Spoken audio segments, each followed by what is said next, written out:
Semua orang tanya sama saya, mengapa orang Arab di sana, negara-negara Arab yang cukup kaya, negara Arab cukup punya kuasa, negara Arab cukup ramai dan dekat dengan saudara kita di Palestina. Kan batasan negara Palestina kan semua Arab, bukan Malaysia. Malaysia jauh, semua orang Arab.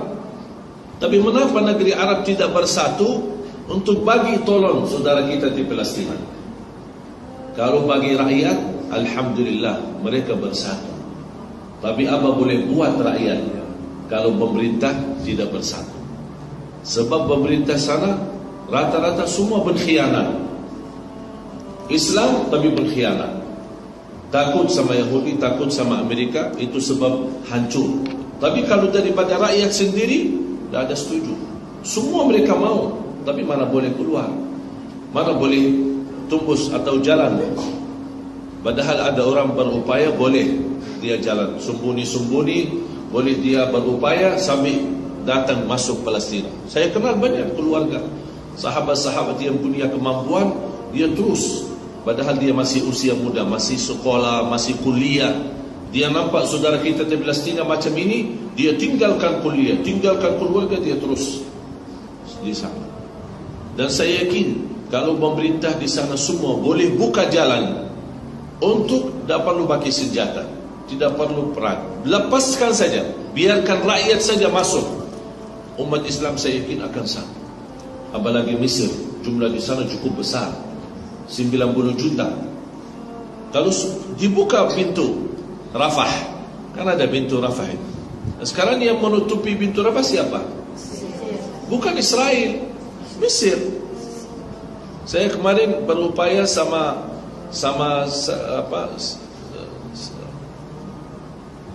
sabit merah ya, sabit merah dari Indonesia.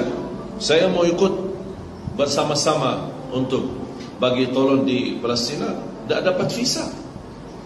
Minta izin visa dari siapa? Dari Mesir. Dan Mesir tidak bagi visa.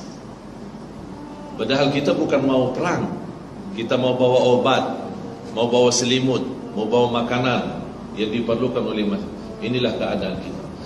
Ini semua apa yang terjadi, kita tidak boleh salahkan kerajaan atau salahkan pemerintah atau salahkan siapapun. Tapi memang kita semua masing-masing punya salah. Sebab banyak dosa kita, sebab banyak kita, walaupun kita tidak berdosa, tapi kita diam terhadap dosa. Ada orang tidak berdosa, tapi dia diam, tidak mengingkari, diamkan, dia biarkan. Itulah akibatnya. Kalau umat Islam juga di sini juga sama kuat, mana orang Arab datang berani bermacam dosa maksiat di sini.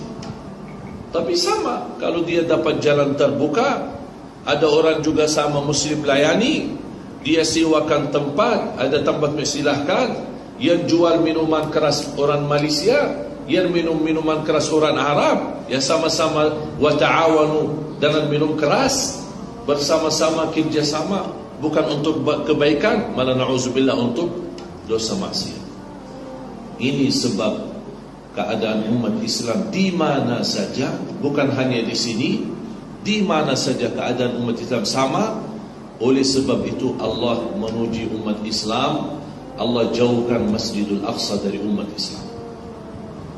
Dan saya nampak dalam sejarah, bila Masjidul Aqsa boleh ambil oleh Islam, boleh dijaga oleh Islam, boleh dikuasai oleh umat Islam, kalau umat Islam kuat. Masjidul Aqsa tidak boleh ditolong oleh orang Palestina.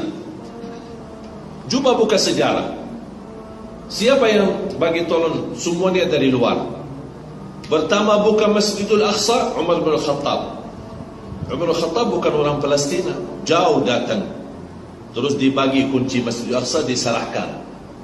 Salahuddin Al-Ayyubi dari mana? Dari luar, bukan dari dalam. Muhammadul Fatih dari luar. Banyak. Bukan dalam sejarah, tidak ada Allah bagi tolongan saudara kita di Palestina dari orang Palestina sendiri.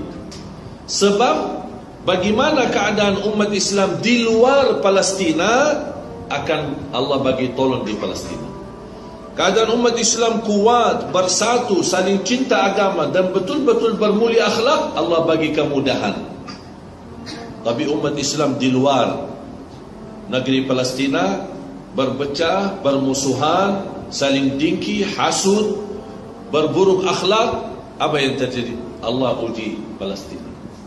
Padahal Allah sudah janji Palestina itu adalah negara yang berkah. Subhanalladzi أسرى بعبده ليلا من المسجد الحرام إلى المسجد الأقصى الذي باركنا. Allah bagi berkah. Bukan hanya berkah Masjidil Aqsa, tapi semua sekitar Masjidil Aqsa pun dapat berkah. Minyak zaitun yang paling bagus, murni dan termurah di dunia, minyak zaitun Palestina. Tapi sayang sekali minyak zaitun Palestina sekarang dikuasai oleh Israel. Banyak sawah, kebun-kebun khusus untuk buah zaitun, kemudian minyak zaitun, ini semua di bawah kekuasaan mereka, Israel. Allah sendiri bersumpah, wattini wazzaitun.